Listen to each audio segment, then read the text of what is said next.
कितनी दूर जाना है? मैं बहुत बुरी तरह से थक गई हूँ। अरे बस थोड़ी सी देर और, गूगल लोकेशन 5 किलोमीटर की ही बता रहा है। हम पिछले 5 घंटे से सफर कर रहे हैं और 1 मिनट भी तुमने कहीं गाड़ी नहीं रोकी। अब मेरी हालत बहुत खराब हो गई है। मैं तुम्हारी कंडीशन समझ सकता हूँ, मगर तुम भी तो मेरी बात को समझो।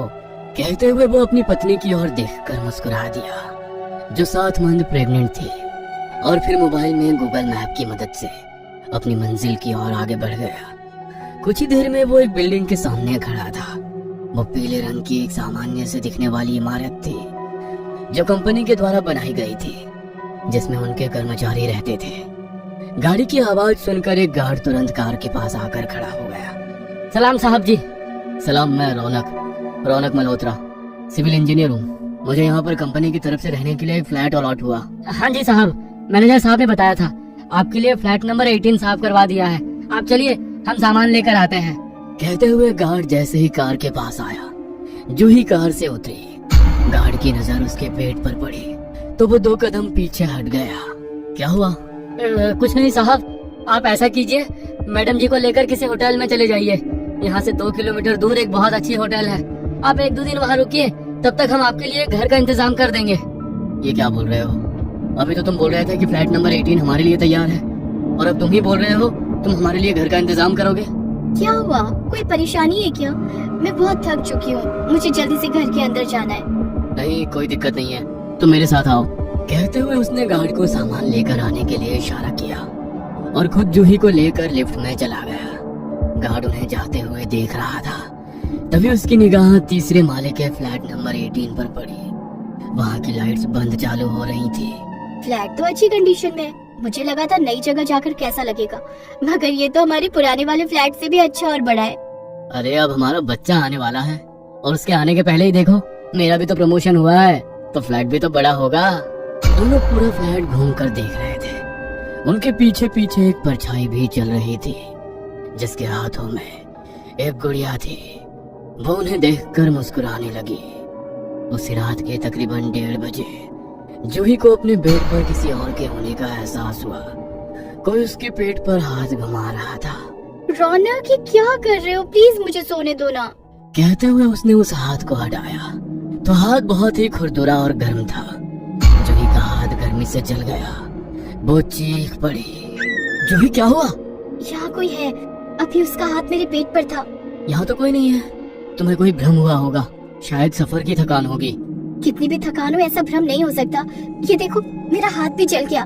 कहते हुए उसने रौनक को अपना हाथ दिखाया, मगर हाथ नॉर्मल ही था, कोई जलने का निशान नहीं था। देखो, मैं कह रहा था ना कि कोई भ्रम हुआ होगा। नई जगह है, शायद इसलिए तुम्हें नींद नहीं आई। आओ मेरे पास आओ, मैं तुम्हें सुला देता हूँ। कहते हुए रौनक ने जूही को सुला दिया। दूर खड़ा साया अपनी गुड़िया को गोद में लेकर लाड़ कर रहा था। अगले दिन सुबह रौनक ऑफिस जाने के लिए तैयार हो रहा था, मगर जूही उदास थी। वो कल रात की ही बातें सोच रही थी। क्या हुआ? क्या सोच रही हो? वो कल रात, मेरा यकीन करो, कोई तो था। फिर वही सब बेकार की बातें। अरे कहा ना, तुमने कोई ख्वाब देखा होगा। उसकी बात सुनकर जूही मुस्कुरा दी, मगर उसे यकीन था कि वो जो कुछ भी था, उसका ख्वाब तो बिल्कुल नहीं था। रौनक के जाने के बाद वह घर की बालकनी में बैठकर चाय पी रही थी। तभी दरवाजे की घंटी बजी। उसने गेट खोला तो सामने काम वाली बाई खड़ी थी। तुम कौन हो? मुझे गार्ड ने भेजा है। वो बोल रहा था आपको घरगुती काम के लिए बाई चाहिए। हाँ, बाई तो चाहिए, मगर 24 घंटे के लिए। मेरी हालत तो तुम देख ही रही हो, ऐसे में मुझे पूरा दिन देखभाल की जरूरत है। मेम साहब, क्या है ना, हम पूरे दिन इस घर में नहीं रह पाएंगे, और हम तो ये कहेंगे कि आप भी कहीं और रहने लग जाओ। वही आपके लिए सही है इस घर में। वो और कुछ बोल पाते, इससे पहले ही किचन में बर्तन गिरने की आवाज आने लगी। वो भागकर वहाँ गई तो एक काली बिल्ली थी, जो अपनी लाल लाल आंखों से उन्हें घूर रही थी। उस बिल्ली को देख वो बाई वहाँ से भाग गई, मगर जैसे ही वो लिफ्ट में दाखिल हुई, वो काली बिल्ली भी वहाँ मौजूद थी। अगो बाई, ये बिल्ली यहाँ कैसे? वो बाई कुछ कर पाती, उसके पहले ही देखते वह काली बिल्ली एक साए में बदल गई और वो जोर जोर से रोने लगी। उसके रोने की आवाज इतनी भयानक थी कि उस बाई के कान से खून बहने लगा, और देखते ही देखते उसके कान के साथ साथ नाक और मुंह से भी खून निकलने लगा। किसी को समझ नहीं आया कि उसकी मौत कैसे हुई। शाम को रौनक जब घर लौट कर आया तो उसने देखा कि जूही उस भाई को लेकर परेशान थी, क्योंकि वो जूही से ही मिलकर गई थी और उसके साथ ये हादसा हो गया था। देखो, मैं तुम्हारी हालत समझ सकता हूँ, मगर प्लीज तुम उदास मत रहो। ये हमारे बच्चे के लिए अच्छा नहीं है। जब से यहाँ आए हैं ना कोई परेशानी सामने आ ही रही है। कुछ तो अलग है जो नजर नहीं आ पा रहा। तुम इस बारे में ज्यादा मत सोचो। ये बताओ, तुमने कुछ खाया? रौनक की बात सुन जूही ने ना में सिर हिला दिया। तो रौनक ने तुरंत एक फूड ऐप से खाना ऑर्डर किया और दोनों खाना खाकर कमरे की बालकनी में बैठे थे।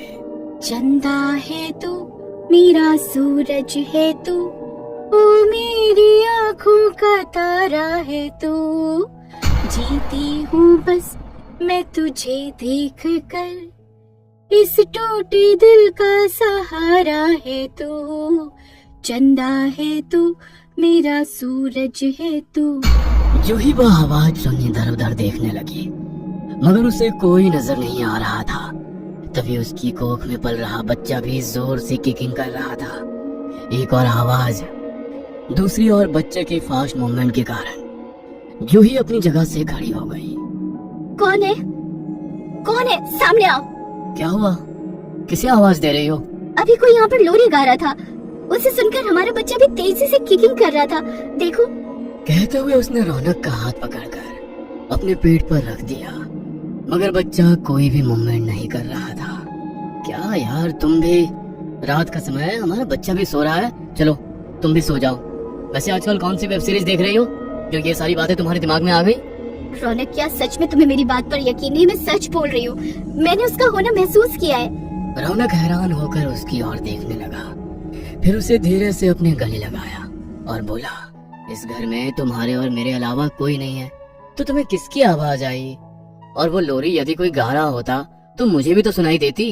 कहते हुए वो जूही को बेडरूम में ले जाने लगा तो बेड पर एक साया गुड़िया को सुला रहा था। उसे देख रौनक भी डर गया था। वो 2 कदम पीछे हटा तो वो साया उसे देखकर मुस्कुराने लगा। चंदा है तू, मेरा सूरज है तू, ओ मेरी आँखों का तारा है तू, ये बच्चा मेरा है, इसे मुझे दे दो, इसे मैं लेकर आऊंगी। कहते हुए उसने अपना हाथ लंबा कर जैसे ही जूही के पेट पर रखा, जूही को तेज दर्द हुआ। रौनक, रौनक बचाओ, बहुत दर्द हो रहा है। रौनक, रौनक हेल्प मी। पहले तो रौनक को कुछ भी समझ में नहीं आ रहा था कि वो क्या करे। फिर जूही की चीख सुनकर उसने कमरे का दरवाजा खोला और तुरंत बाहर निकलने की कोशिश की, मगर दरवाजा दोबारा बंद हो गया और उन्हें एक तेज झटका लगा, जिसके कारण वे दोनों पीछे गिर गए। वे लोग दोबारा उठ पाते उसके पहले ही एक काली बिल्ली वहां आई और वो रौनक के चेहरे को नोचने लगी। उसके चेहरे से खून बहने लगा। उसने अपनी पूरी ताकत से बिल्ली को दूर हटाया और जोर से चीखा, कौन हो तुम? हमने तुम्हारा क्या बिगाड़ा है? क्यों हमें परेशान कर रही हो? रौनक के चीखते वो साया हवा में उड़ने लगा। उसके हाथों में एक मरा हुआ बच्चा भी था, जिसे देख जूही जोर से चिल्लाई और बेहोश हो गई। उसका मिसकैरेज हो गया। रौनक जूही को संभाल पाता उसके पहले ही उसने देखा कि उस साये की गोदी में अब बुढ़िया की बजाय एक बच्चा था। अगले दिन हॉस्पिटल में जब गार्ड और सोसाइटी के दूसरे लोग उन लोगों को मिलने आए तो गार्ड बहुत उदास था। मुझे माफ कर दो साहब, सब मेरी ही गलती है। जब मैं देख लिया था कि मैम साहब माँ बनने वाली है तो फिर मैंने आपको उस फ्लैट में जाने दिया। मुझे रोक लेना चाहिए था आपको, मुझे माफ कर दो। आखिर उस घर में जो हमारे सामने आया वो सब क्या था? हमें कुछ भी समझ नहीं आया। वो औरत और वो बच्चा कौन है? कुछ समय पहले वहाँ पर एक साहब रहते थे। उनकी पत्नी माँ नहीं बन सकती थी। उनकी मानसिक स्थिति थोड़ी खराब हो गई थी। वो एक गुड़िया को अपना बच्चा समझकर पाल रही थी। मेरा चंदा है तू, मेरा सूरज है तू, ओ मेरी आँखों का तारा है तू। फिर डॉक्टर के कहने पर बच्चा पाने के लिए उन लोगों ने सैरोगेट मदर का सहारा लिया, मगर वो सैरोगेट मदर ने उन सबको ही अपने काबू में कर लिया। देखो, यदि तुम्हें अपना बच्चा चाहिए तो मुझसे शादी करनी होगी, वरना मैं इस बच्चे को लेकर चली जाऊंगी। इस बच्चे के लिए तो मैं कुछ भी करने को तैयार हूँ। खत्म कर दो अपनी पत्नी को और मुझे उसकी जगह दे दो।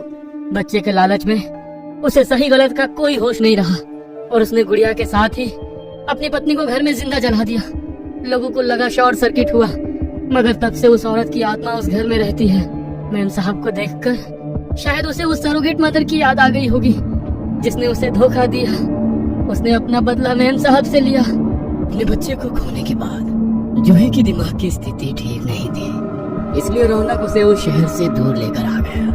मगर आज भी फ्लैट नंबर 18 में देर रात लोरी की आवाज सुनाई देती है। कहीं आप भी तो फ्लैट नंबर 18 में नहीं रह रहे हैं?